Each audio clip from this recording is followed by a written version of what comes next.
Graça e paz, irmãos. Então, eu quero convidar os irmãos para abrir a Bíblia na carta aos Hebreus, no capítulo 12, onde está escrito assim no versículo 28. Por isso, recebendo nós um reino inabalável, retenhamos a graça, pela qual sirvamos a Deus de modo agradável, com reverência e santo temor, porque o nosso Deus é fogo consumidor. Amém.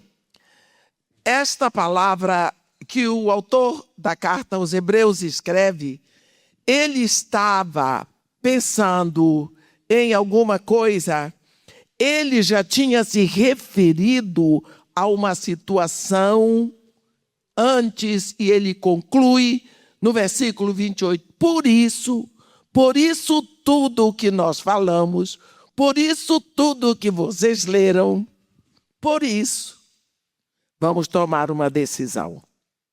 Recebemos nós um reino inabalável. Então, ele estava falando de reinos que são abalados, reinos que passaram. E quando ele diz isso, ele nos aconselha. Já que nós vimos isso tudo acontecer, está provado, porque a história, ela fala junto com a Bíblia, só que a Bíblia fala mais alto, porque fala para o que está acima do sol. A história já mostrou, a história já provou, vocês não viram o que aconteceu, então agora, vamos chegar à conclusão. Nós recebemos o reino inabalável. Por isso, então, vamos reter essa graça. Vamos servir, então, a Deus com reverência e santo temor. Mas vamos servir a Deus de modo agradável a Ele. Olha, e ele conclui no versículo 29 dizendo, porque o nosso Deus é fogo consumidor. E quando nós falamos em reinos, é sempre bom vermos o que Deus falou antes que os reinos todos existissem na terra. Deus falou abertamente como eles seriam. O maior imperador da terra que existiu foi Nabucodonosor. Ele foi o imperador do maior e primeiro império da terra, que foi o Império da Babilônia. Nós sabemos que Deus deu a ele tudo o que ele queria para ser o maior imperador. Está escrito quando nós lemos o livro do profeta Jeremias. Mas um dia ele já tinha feito tudo, já tinha conquistado tudo, já tinha tudo. Ele deitou na cama dele, ficou pensando, o que vai ser da Babilônia depois de mim? Como será o mundo? Como será o governo do mundo? O que vai acontecer? Eu creio que ele queria ver o que ia acontecer. No futuro está muito claro no livro do profeta Daniel, e ele dormiu. E ele teve um sonho. E nesse sonho, Deus vem e mostra para ele como seriam os governos. Como seria o mundo no governo do homem? O que ia acontecer na terra sob o governo do homem separado de Deus? Então, houve todo um esquema até que Daniel vai decifrar o sonho que ele teve, porque foi aquela estátua multimetálica, com a cabeça de ouro, os braços e o peito de prata, o ventre de bronze, as pernas de ferro e os pés metade ferro, metade barro. E foi uma confusão, ele queria matar todo mundo, os caldeus. Como que esses homens iam decifrar um sonho tão espiritual se eles não tinham o dom de Deus? Até que Daniel orou e Daniel interpreta. E ali Deus estava falando para Nabucodonosor exatamente como seriam todos os impérios daqui da terra. até chegar o reino inabalável. Deus descreve, primeiro, a cabeça de ouro representa o primeiro império babilônico. O peito e os braços de prata. O império babilônico cai e pega o império medo-persa. Depois sai e pega o império greco-macedônico. E depois ele cai e pega o império romano, que não cai, mas se dissolve. E ele vai se dissolvendo e desaparecendo e se mistura com barro, que é essa democracia que está aí. Mas se nós formos olhar, nós vemos a degeneração da qualidade do governo. O primeiro é ouro, metal preciosíssimo. Depois ele piora, é prata. Ainda é metal? É, mas piorou, é inferior. Depois vem o bronze, ainda é metal, mas bem pior do que a prata e do que o ouro. Depois vem o ferro, piorou muito, né? E depois o ferro misturado com barro, que não dá uma liga de jeito nenhum, fica uma confusão. E nisso Deus mostra que todos os governos da humanidade serão como metal. Não importa se ele é prata, se é ouro, se é bronze, se é ferro, ele é metal. Ele pode estar até um brilho aparente, mas ele não tem vida. Ele é frio, ele é duro. E ele não tem comunhão com Deus. Ele é criação. Deus mostra isso e é interessante que no versículo 2, no capítulo 2 do livro do profeta Daniel, no versículo 44, quando Daniel acaba de dizer a interpretação do sonho com aquela pedra que é solta, sem auxílio de mãos humanas, vem e toca na estátua e tudo se transforma em pó. O ferro, o bronze, a prata e o ouro viram pó e são levados pelo vento. Não importa se é ouro, se é prata, tudo vira pó quando essa pedra, essa rocha bate ali. Então, quando ele termina, ele diz assim: mas nos dias destes reis, o Deus do céu suscitará um reino que não será jamais destruído. Este reino não passará a outro povo, esmiuçará e consumirá todos estes reinos, mas ele mesmo subsistirá para sempre. Por isso, recebendo vós este reino inabalável, retenhamos então essa graça, pela qual sirvamos a Deus de modo agradável, com reverência e santo temor, porque o nosso Deus é fogo consumidor. Aliado a isso, vem então a visão de Daniel. Quando Daniel tem a visão, Deus mostrou como seriam os governos, e Deus então vai mostrar o caráter dos governantes, o caráter dos imperadores. E ele tem a visão dos 4 animais no capítulo 7. Ele diz que estava olhando e viu sair do grande mar, do mar grande que ele chama, que é, na posição que ele estava ali na Pérsia, era o mar Mediterrâneo. 4 animais. O primeiro era um leão, mas ele tinha asas de águia, então era o leão alado. O segundo era um urso. O terceiro era um leopardo.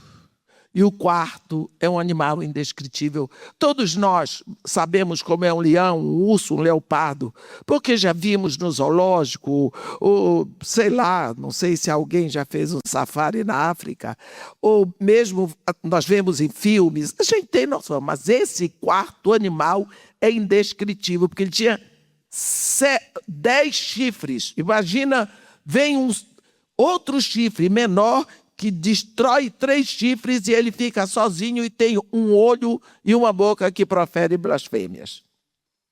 Ele tem os dentes de ferro, ele sai esmagando, se refere ao Império Romano. Mas aqui, ele mostra o caráter, nesses 4 animais, o caráter dos governantes. Não importa se era do Império Babilônico, ou Medo-Persa, ou Greco-Macedônico, ou Romano, todos são sanguinários. Todos são impiedosos. Todos são famintos. Todos são insensíveis. Todos são predadores. Todos são animais. Então, quando Deus mostra essa visão para Daniel, ele deixa claro e fica muito claro para nós na descrição da profecia, e eu estou falando isso porque nós sabemos que a espinha dorsal e as costelas de toda a profecia bíblica está no livro de Daniel. E este homem, Daniel, como homem, é um exemplo para todos nós, por causa da vida de oração. A liderança desse homem numa época e numa condição que qualquer outro ficaria esmagada, ele reagiu, mas ele reagiu por causa da fé. A fé de Daniel trouxe para ele a segurança. Eu vou orar. Quando ele sabia que ele estava condenado à morte, porque ele não ia se curvar a adorar um homem, ele soube de tudo, mas ele não se moveu do seu lugar de oração. A Bíblia diz que ele subiu na sua casa, na parte de cima, nas 3 vezes que ele orava por dia, e do mesmo jeito, com janelas abertas, ele não escondia dos outros a sua fé. Ele levantou as mãos na direção de Jerusalém e orou e adorou, sabendo que aquilo lhe custaria a própria vida.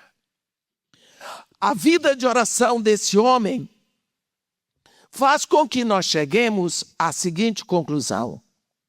Afinal de contas, será que eu estou orando? Qual é a minha intimidade com Deus? Porque Deus se faz presente, sacode, traz um terremoto numa cela fétida em Filipos. Porque Paulo estava orando. Porque Deus responde e se faz presente na vida de Daniel. Daniel orou, e porque orava e porque não desistiu de orar, ele foi passar a noite para ser morto na cova de leões famintos. E o mais interessante é que ele dormiu. E os leões tomaram conta do sono dele. Quem não dormiu foi o rei. O rei não pôde dormir. Mas ele dormiu. O que é isso que acontece na vida desses homens? Será que nós não podemos parar um pouco para pensar? Eles também descendiam de Adão, o primeiro pecador, como nós. A diferença é que eles não tinham. Daniel, não tinha ainda o Evangelho, não é? Não conhecia Jesus, nunca tinha ouvido falar de Paulo, de Pedro, de Tiago, dessa gente boa que nós conhecemos, nós já recebemos tudo, nós estamos de barriga cheia. O que será que está acontecendo conosco? E nós precisamos abrir os nossos olhos, porque por tudo que se tem feito, e este ano eu sinto no meu coração uma urgência de pregar. Mais e mais, Apocalipse e Daniel, fazendo uma comparação entre os dois. Homens que oram e que recebem de Deus a revelação. Revelação. Deus tira o véu das coisas para eles. Quando você vê a vida de João, outro homem de oração. Mês passado, eu cheguei em Pátimos e eu fiquei impressionada porque não mudou nada. Há mais de 20 anos eu vou a Pátimos. E cada vez que eu vou, eu vejo a mesma coisa. Uma ilha desértica. Quem já foi lá sabe, não tem nada. Nós estávamos com 80 e poucas pessoas, precisamos nos dividir em 3 ou 4 restaurantes, porque não havia um restaurante para atender todo mundo, nem metade. Não se pode dizer que é uma ilha turística, não é. Mas é uma ilha que caiu na infelicidade do ocultismo, do misticismo. As pessoas são levadas lá e eles se gabam, porque aquela ilha tem lugares que você vai e você ouve uma voz. João ouviu uma voz. Então as pessoas vão lá para buscar ouvir voz. Acontece que Deus não levou João para ouvir qualquer voz. Não é porque na ilha se ouve voz. O que Deus queria então? Ele queria João a sós com ele. João no meio do burburinho de Éfeso. Olha, João estava pregando a palavra como você prega, meu irmão. João estava no meio da igreja de Éfeso como você. João estava trabalhando no reino como você. João estava fazendo o trabalho de Deus como você.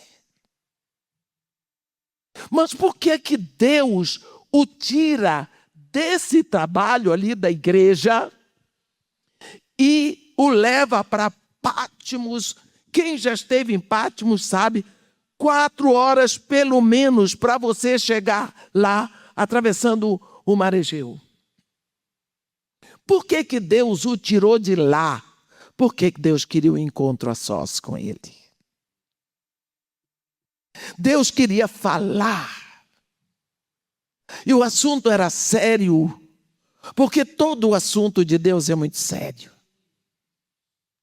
João estava frustrado porque ele queria ficar na igreja pregando. Ele sentia a necessidade de pregar. Pelo que nós podemos ver historicamente, ele era o último apóstolo daqueles que viveu com Jesus, que estava vivo.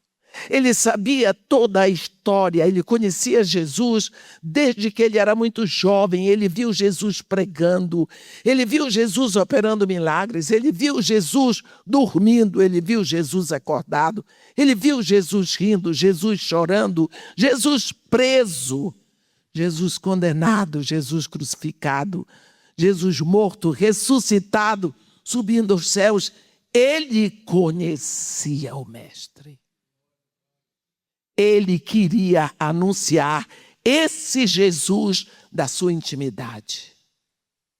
Esse Jesus que nós temos pela fé, João tinha pela fé e ele tinha pelo conhecimento.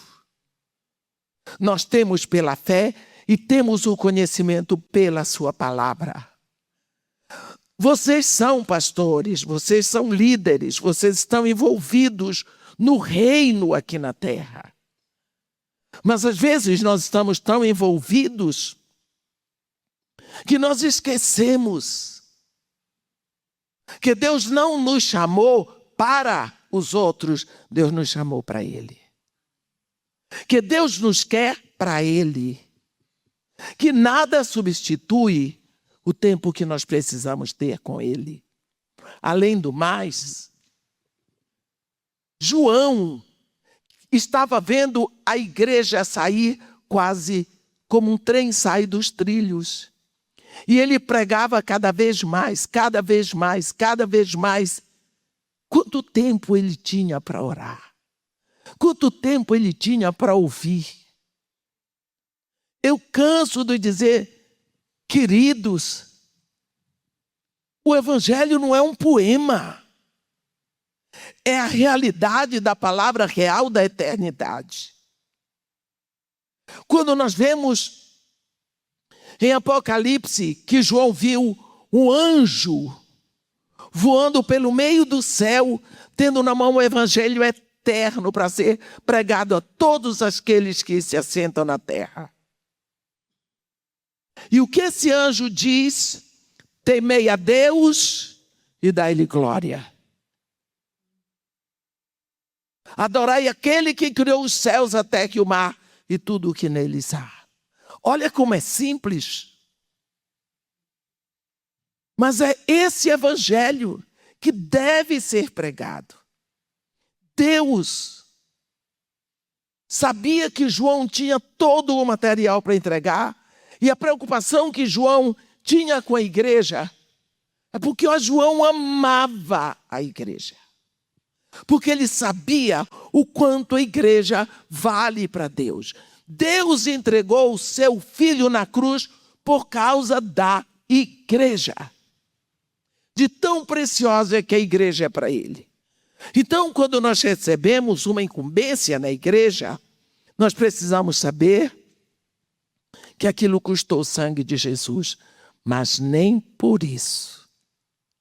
Aquilo deve valer para nos ausentar de Jesus. Olha, apesar de toda a preocupação de João, Deus permitiu que ele fosse para Patmos. Ele não parava de pregar. Ele não parava de pregar. E quando ele chega em Patmos, frustrado, chorando, triste, com certeza, a primeira coisa, porque Deus vai revelar o seu filho a João, para João mandar para a igreja. Deus diz para ele, João, você precisa de ter a revelação do meu filho para mandar para a igreja. A igreja precisa a revelação do meu filho. Se você está preocupado com a igreja, olha aqui. Jesus se apresenta para ele e diz assim, ó João, primeira coisa, ele vê a igreja. Quando começa a revelação, porque apesar de Apocalipse ser a revelação de Jesus Cristo que Deus dá a João para João mandar para nós, a revelação começa no versículo 12. E ele diz, eu, João, irmão vosso e companheiro na tribulação, no reino e na perseverança em Jesus Cristo, encontrei-me na ilha chamada Patmos. Por quê? Por causa da palavra de Deus e do testemunho de Jesus Cristo. Achei-me em espírito no dia do Senhor e ouvi por detrás de mim voz como de trombeta. Que Deus é esse que fala por detrás? Por que Deus falou por detrás? João estava numa ilha desértica do mar Egeu. Por que Deus ainda precisaria chamá-lo pelas costas? Por quê? Porque se você ouve um barulho atrás e você se volta, a sua mente, o seu interesse, toda a sua consciência está voltada só para aquele barulho. Ele queria exclusividade, por isso falou por trás. E quando João se volta exclusivamente para aquela voz, ele não viu outra coisa senão, primeiro, a igreja. E depois, um semelhante a filho do homem, se movendo no meio da igreja. Primeiro ele vê a igreja. Deus primeiro mostra a noiva. E mostra que o filho dele se move no meio da igreja. Deus está dizendo, João, não adianta você ficar pregando, falando. Está muito bom. Mas a igreja tem dono. Você acha que eu não sei o que está acontecendo? Primeiro eu vou te mostrar. Escreve aí. Você vai mandar as cartas. Eu vou te dizer o que está acontecendo. Porque você não sabe.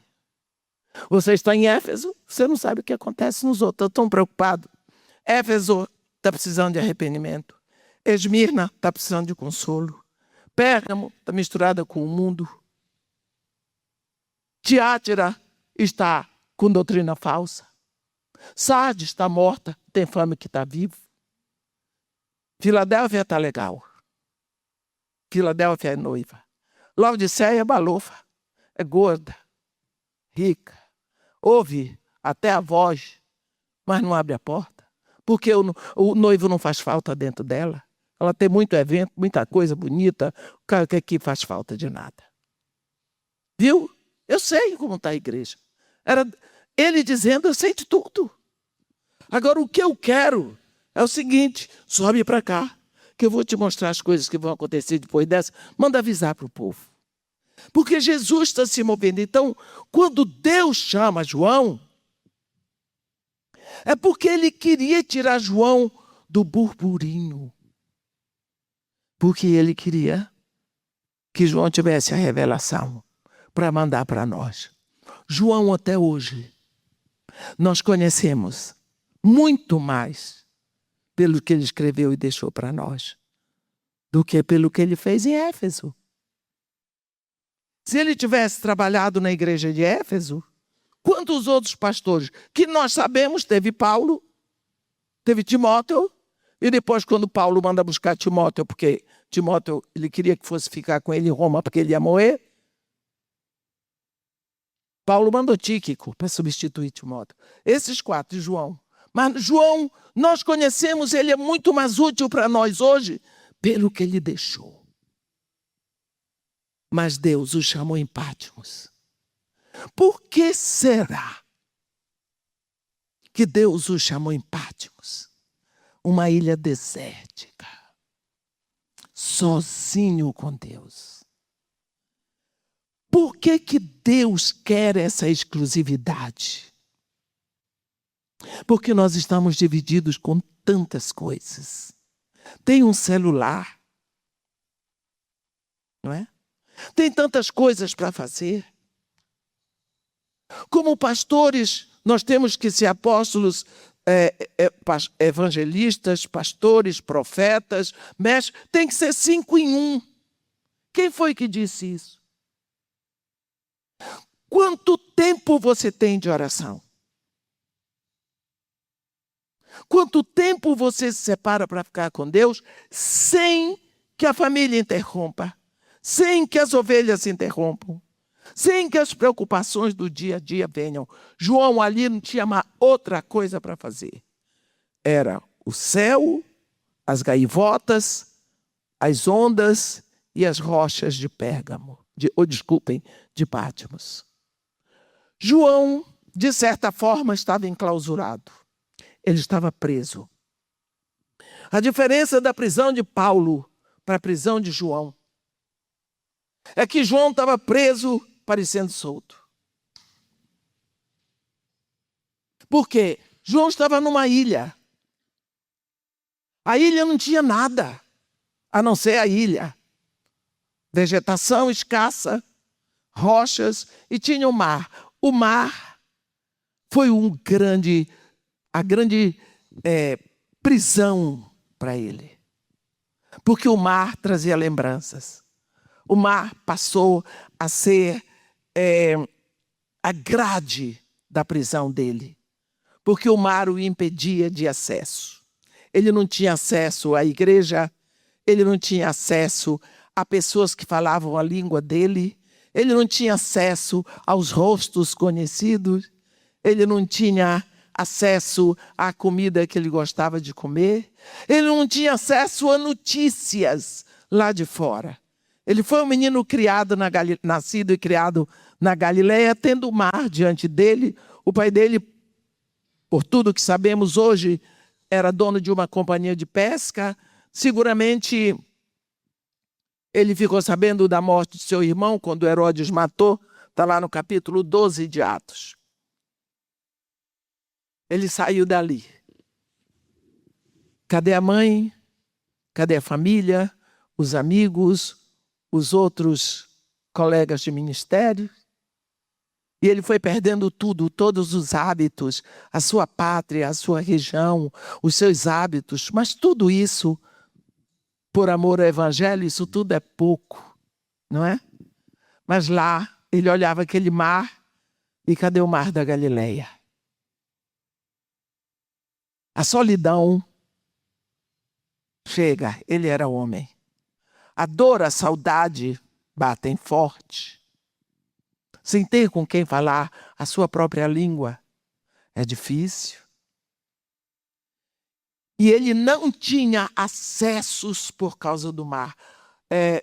Agora, a viagem mais curta que eu fiz para Patmos foi mês passado, porque nós levamos um pouquinho mais de 2h30 num barco especial, mais rápido, para ir, para voltar. Porque normalmente no barco comum são 4h15. Você imagina naquela época como é que era? Quanto tempo esse rapaz levou para ir? E para voltar? Não tinha como. Ele estava preso. Mas não era um presídio, não. A ilha era uma prisão. Ele estava cercado de água por todos os lados. Quando ele estava só, ele diz: encontrei-me em espírito no dia do Senhor. O que esse rapaz estava fazendo? Ele estava orando. É como se o ouvido dele já tivesse sido purificado de todos os sons. Todos os sons. O pensamento dele só tinha uma direção. A maior saudade era o mestre, que ele amava. E a grande preocupação, a igreja. E a dor, a frustração de não poder pregar a palavra. Ele disse que ouviu. Ele ouviu. Quantas vezes nós queremos entender quando Jesus Cristo diz: as minhas ovelhas ouvem a minha voz. Diga para você, você ouve? Você tem ouvido? Quando Deus tirou o povo de Israel, Deus fez tudo o que tinha que fazer. A primeira palavra que Deus disse, depois de ter tirado o povo, ele fez uma festa, né? Ele disse: eu vou executar julgamento sobre todos os deuses do Egito. Eu sou o Senhor. E ele executou. Cada praga era contra um deus. A primeira foi sobre o deus Nilo. A água tua, que todo mundo diz que tu és Deus, virou sangue. Morreram os peixes. A praga das rãs foi contra a deusa Requete. A praga dos piolhos contra o deus Tote. Né? A praga das moscas contra o deus contra Baal, Zebub. E assim ele foi destruindo todos, até que teve a praga contra o deus Sol, que era o maior deles, Osíris. Escureceu. Deus apagou o Deus deles. Né? E aí teve a morte dos primogênitos. Depois que Deus tira eles dali, caminha com eles, diz assim: Moisés, diz ao povo que se purifique, eu quero falar com eles. Em outras palavras, eu quero que eles ouçam a minha voz. Tira do Egito. Deixa atravessar o deserto. Quando eles estão no deserto, a sós, sem nenhum outro som, agora Deus vai falar, porque ele quer ser ouvido. Mas Deus não disse para eles ouvirem quando eles estavam no Egito, ou quando eles estavam na agonia da saída. Era muita confusão. Mas quando eles já tinham saído, diz ao povo que se purifique, que comece a pensar que eu vou falar. E Deus vai falar agora. Qual foi a primeira palavra? Ouve, ó Israel. Sou eu, o Senhor teu Deus, que te tirei da terra do Egito, da casa da escravidão, não terás outros deuses diante de mim. Pronto. Primeira palavra, ouve. Ouve. Deus quer ser ouvido. Meus irmãos, se Deus não é ouvido e Ele tem boca e fala, Ele vai ser ouvido. Se Ele tem boca, mas não fala, é ídolo. Porque ídolo é que tem boca, mas não fala. Então Deus está falando. Jesus Cristo vem e diz: as minhas ovelhas ouvem a minha voz. Eu as chamo e elas me seguem. Ora, se o pastor não está ouvindo a voz, para onde está levando as ovelhas? Um cego guiando outro cego, caem os dois no mesmo buraco.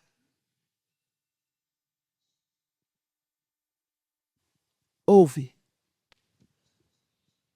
Quando Deus chamou Abraão, deixa a tua terra, tua parentela, casa do teu pai, vai para uma terra que eu te mostrarei. Olha, Deus não disse qual era a terra. Ele disse: deixa tudo que tu tens, e ele tinha muito, ele era o príncipe ali, semita, o dono do lugar. O pai dele tinha morrido, Harã, o irmão dele, tinha morrido, deixou o sobrinho para ele cuidar, ele era o príncipe.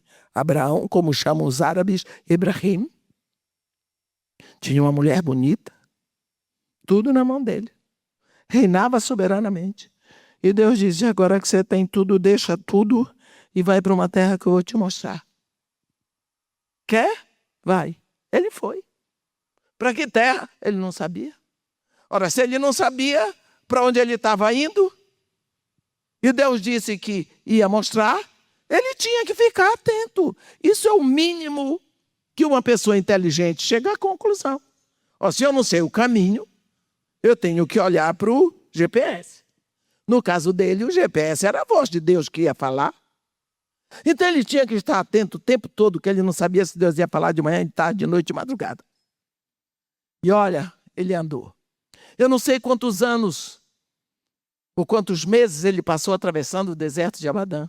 Porque eu morei na terra de Abraão 3 anos e meio. E nós tomávamos um avião, 1h10, chegávamos em Bagdad. E de Bagdad até o Cairo, mais 1h20. Ele chegou na Palestina a pé, com rebanhos. Mulher, quantas vezes, sei lá, reclamando, porque tinha uma boa vida, de uma hora para outra começou a perambular pelo deserto. Você já pensou a princesa Sara, se estava gostando daquela história?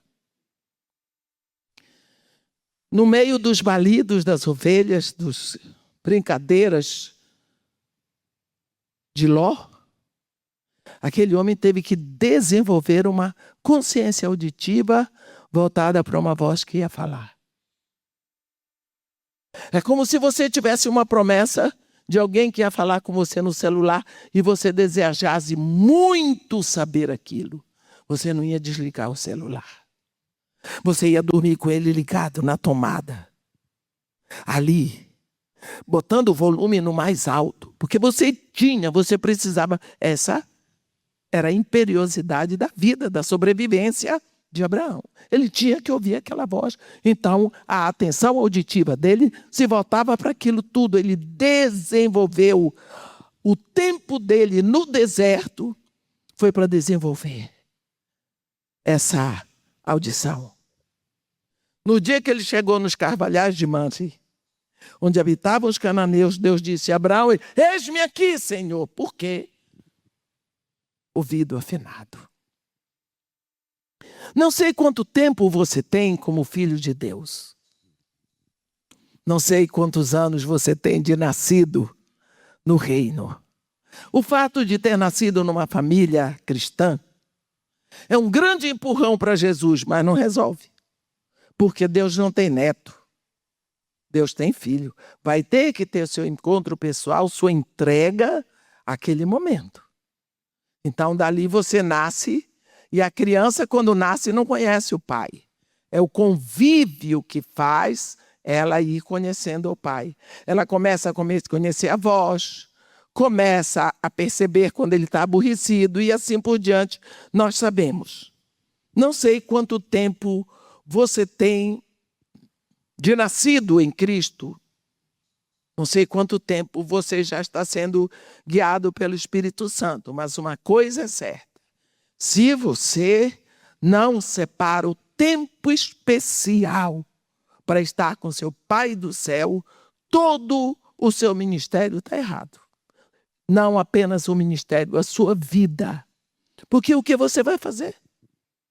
Se você não ouve a voz daquele que lhe fez o chamado. Ele fez o chamado, ele deu o caminho que é Jesus, mas agora você tem que andar nesse caminho. E como é que vai andar nesse caminho se você não ouve o comando? Ah, mas o comando está na palavra, graças a Deus, mas ele continua falando.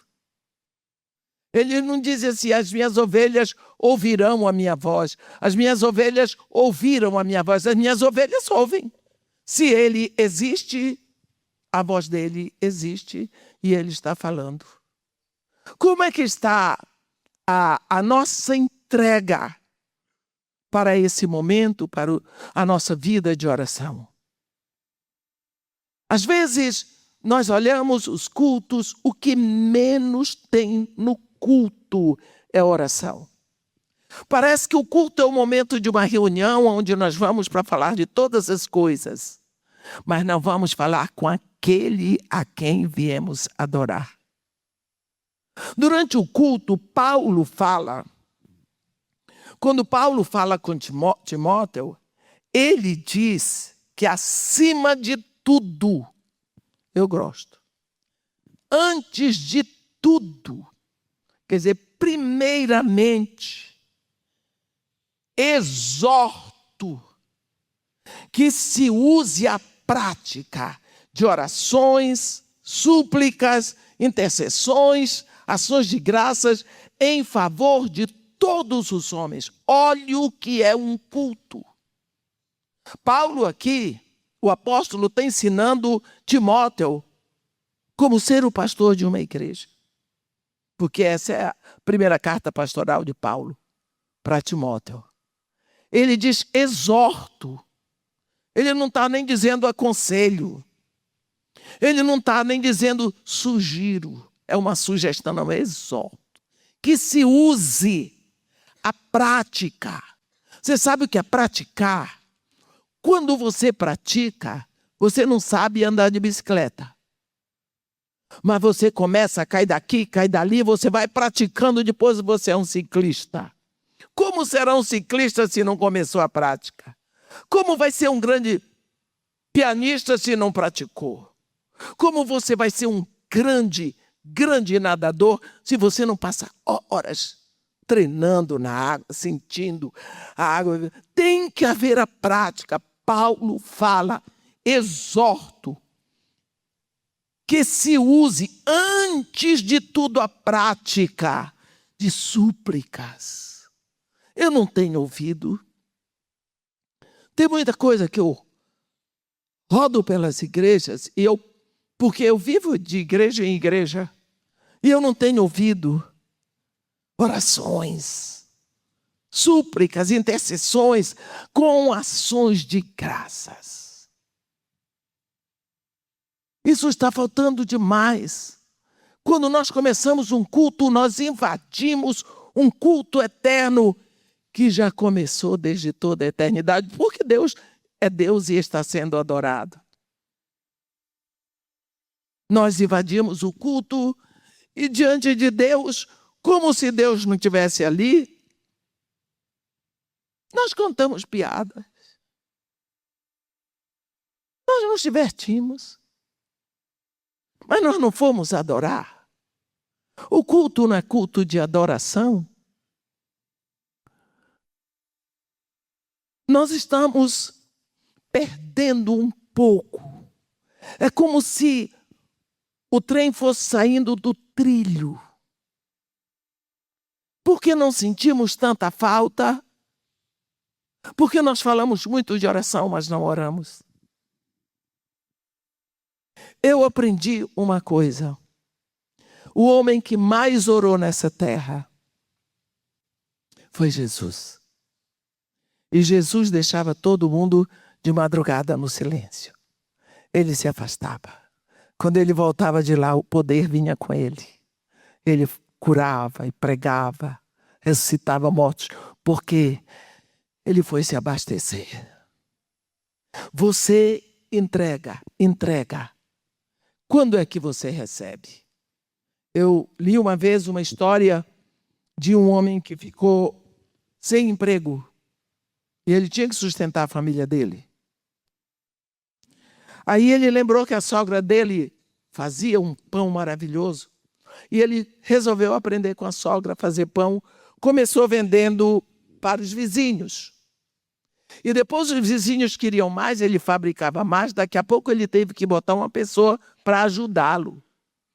Aí ele resolveu fazer o pão, porque a mulher dele queria o forno na cozinha dela e ele atrapalhava. Ele foi para a garagem, veio da garagem, uma fábrica de pão. A garagem ficou pequena.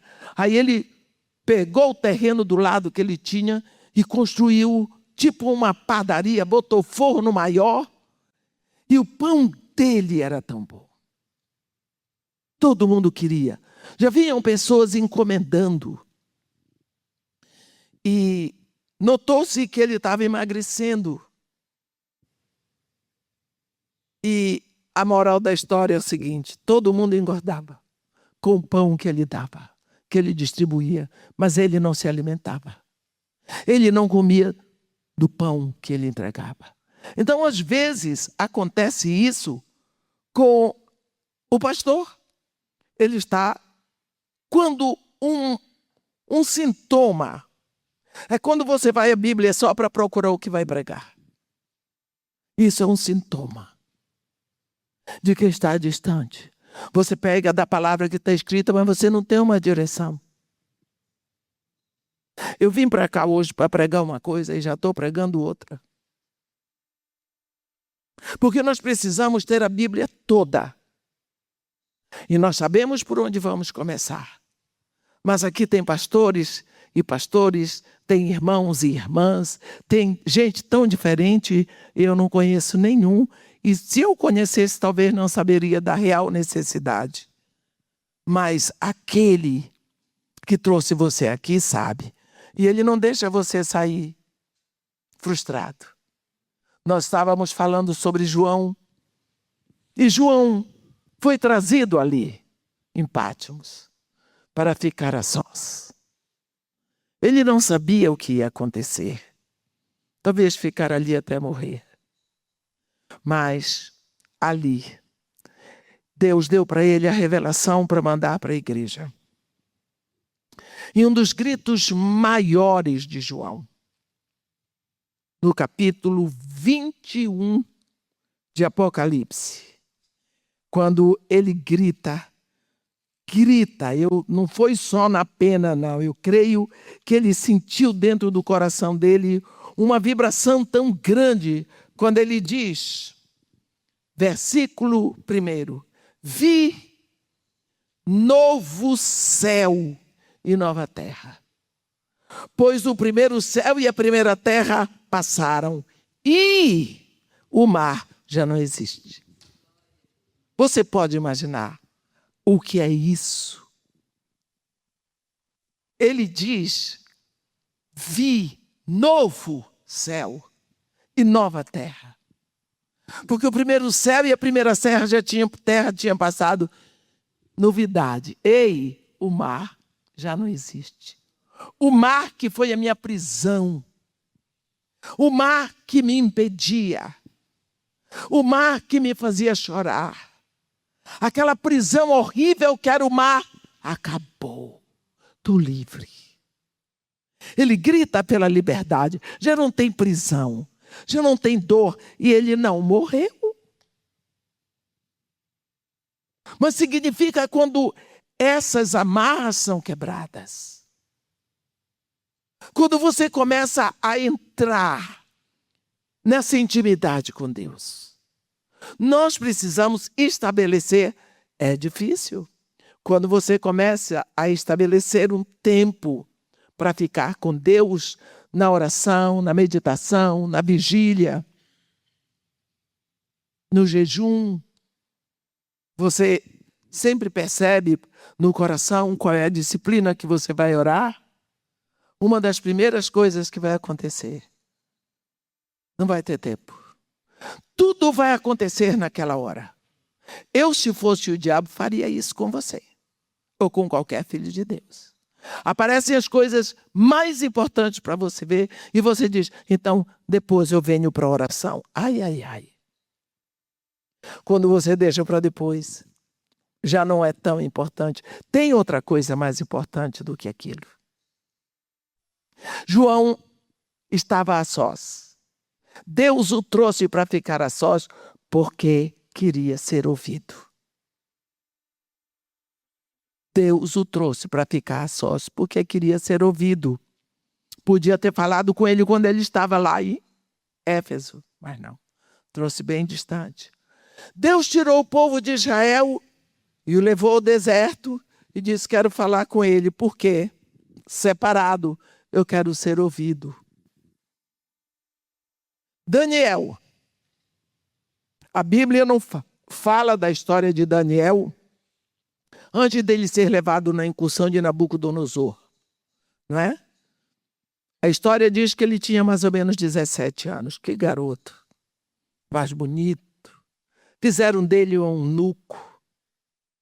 Nunca teve o prazer e a alegria de ter a sua esposa, os seus filhos. Mas foi ministro durante 2 impérios. No império de Nabucodonosor e no império de Medo-Persa. Ele tinha mais ou menos 85 anos quando começou o império Medo-Persa. Que vida! Mas a sós com Deus. Quantas vezes nós esquecemos, Deus pode falar no burburinho também. Mas existem muitos exemplos na Bíblia quando Elias precisava tanto falar com ele. Elias subiu o monte, alimentado pelo pão dos anjos, que nós costumamos dizer. Mas foi só quando ele ouviu um cicio suave, estava tudo limpo. Ele ouviu a voz de Deus. Deus falou com ele. Não significa que é Deus que não está falando. Nós temos muito cerume espiritual, porque nós estamos no meio do povo.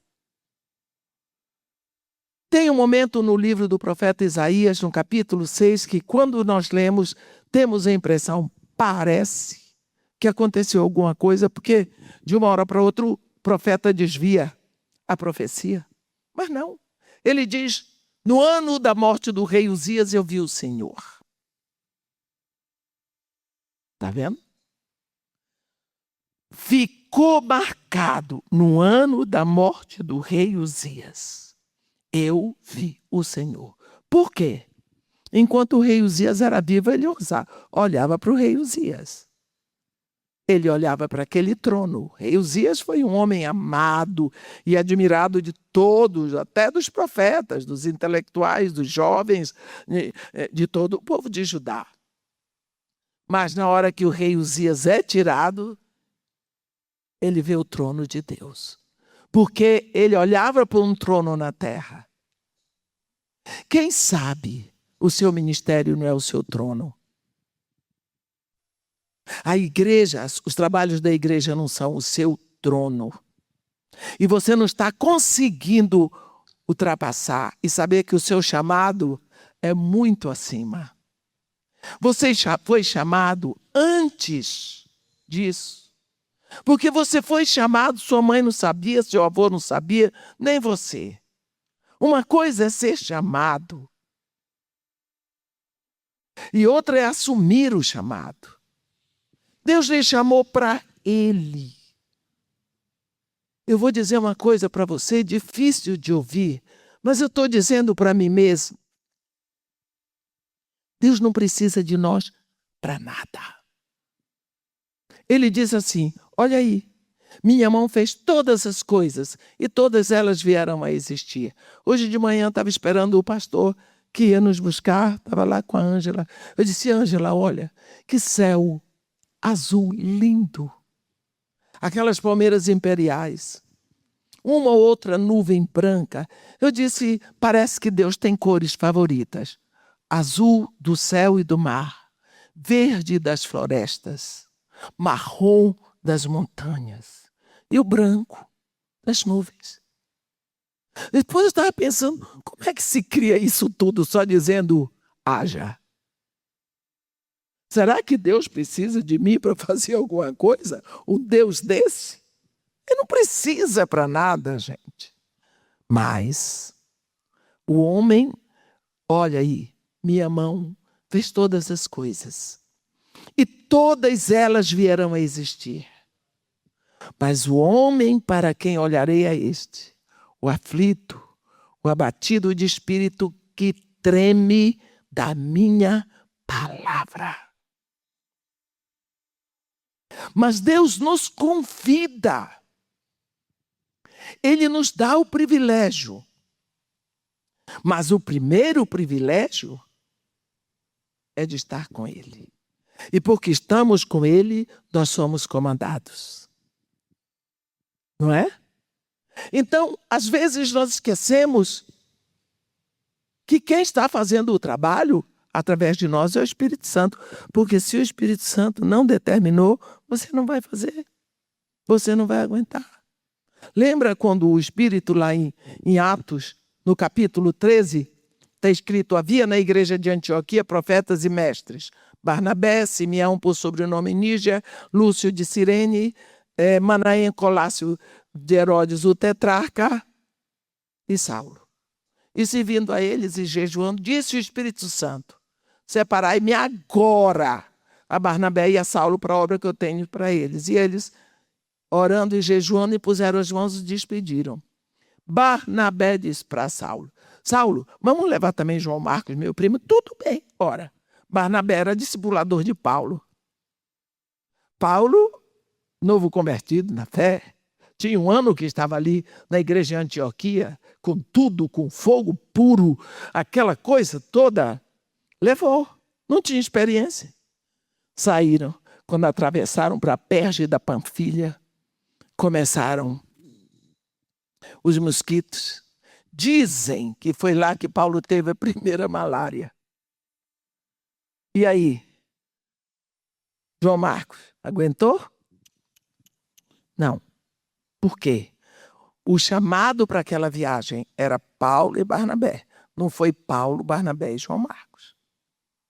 Então, quando nós queremos fazer as coisas que Deus não nos separou para fazer, precisamos tomar cuidado. Muitas pessoas já me disseram, irmã, eu queria muito dar um tempo ali no Morro Dona Marta, com a senhora fazer um trabalho lá. Eu disse, Deus lhe mandou? Porque se não mandou, a primeira bala perdida é sua. Com certeza. Com certeza. Porque eu estou aqui até hoje, mais de 30 anos ali. Né? Guerra daqui, guerra dali, e vai, e dengue, e o que for. Não significa que eu estou incólume. Significa que eu tenho que fazer aquele pouquinho que Deus me deu. Deus faz. Às vezes você olha outros ministérios. Talvez Sardes tinha fama, né? Mas estava morta. Mas nunca esqueça que Deus começa com as coisas tão pequenas e Ele dá tanto valor a coisas pequenas. De uma semente, Ele vai sair uma árvore. De um casal, toda a humanidade. Vamos dar valor às coisas pequenas. Esses ministérios que chamam ministériozinhos, igrejinhas, que ninguém dá a mínima. Você fica ali contando coisa, agônia. Não se preocupe. Única preocupação: agradar aquele que lhe mandou. Se nós recebemos esse reino inabalável, nós precisamos reter essa graça. E o autor de Hebreus diz: pela qual sirvamos a Deus de modo agradável a Ele. O nosso trabalho é para agradar ao nosso Pai. Esse é o objetivo da nossa vida aqui. E qual é o pai que não quer saber que é o maior amigo do seu filho? Você derrama o coração onde você tem confiança. Mas às vezes você pensa: irmão, eu tenho dificuldade. Lógico, você pensa que é fácil fechar os olhos e falar com um Deus que você não vê? Não é fácil, mas comece. Comece. Porque um dia você vai lembrar do que essa nega velha falou daqui. Comece. Você vai ver. Você vai ter a impressão de que é palpável. João diz: achei em espírito no dia do Senhor. Ele era um homem como você. Se achou em espírito. Foi crescendo a realidade espiritual dentro dele, dentro desse reino.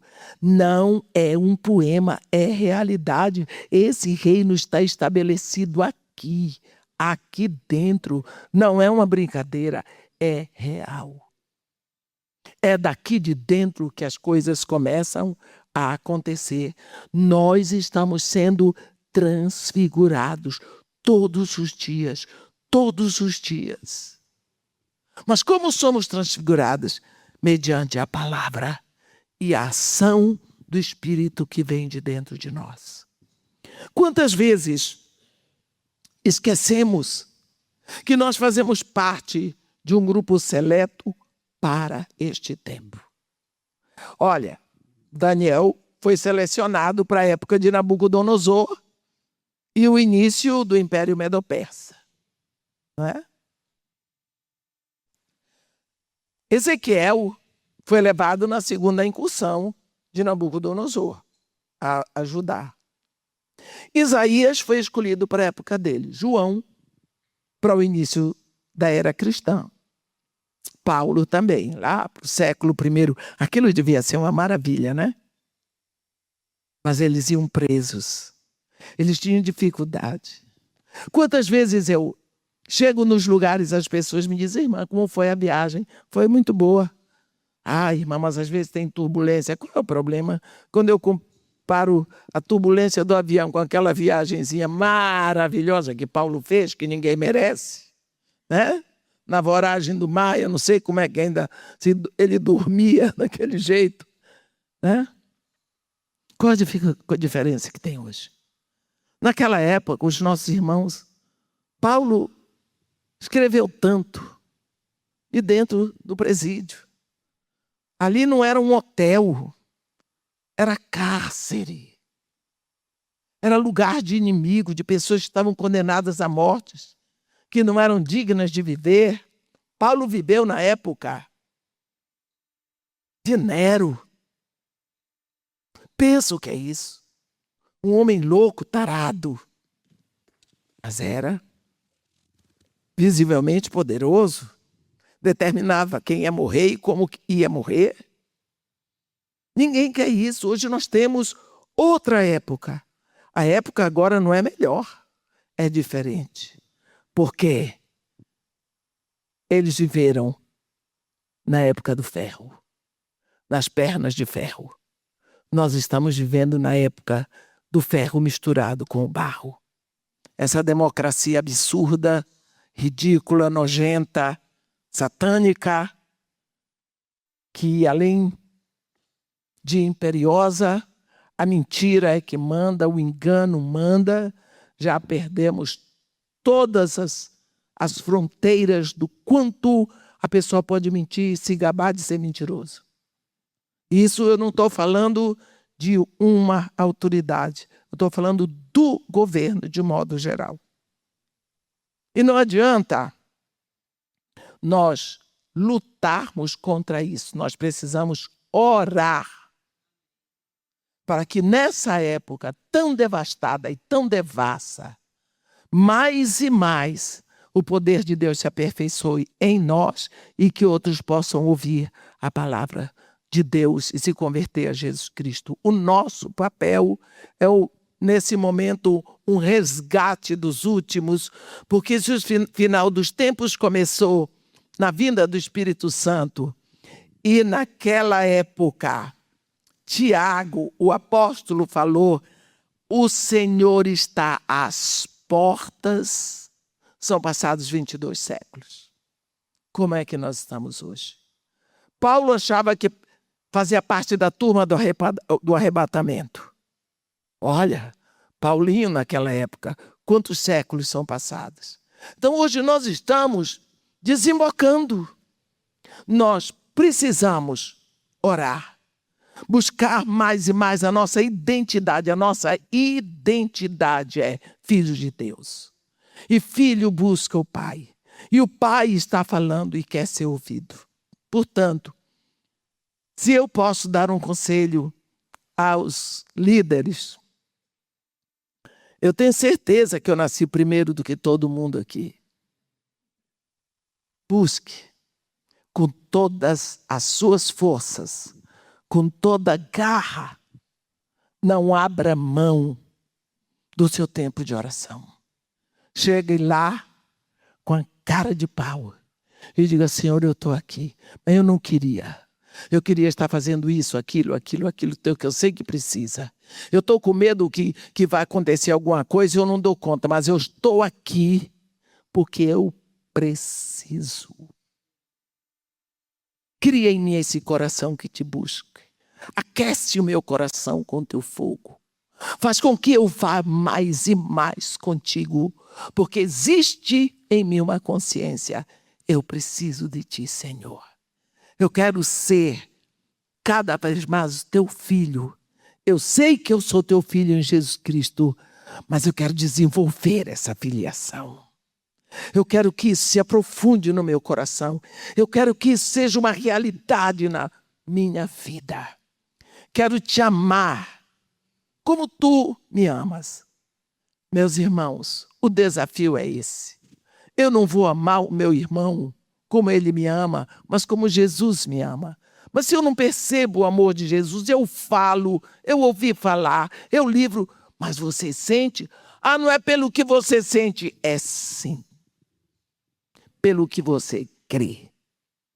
E você passa a perceber. Não é sentir como se fosse uma picada de agulha, não.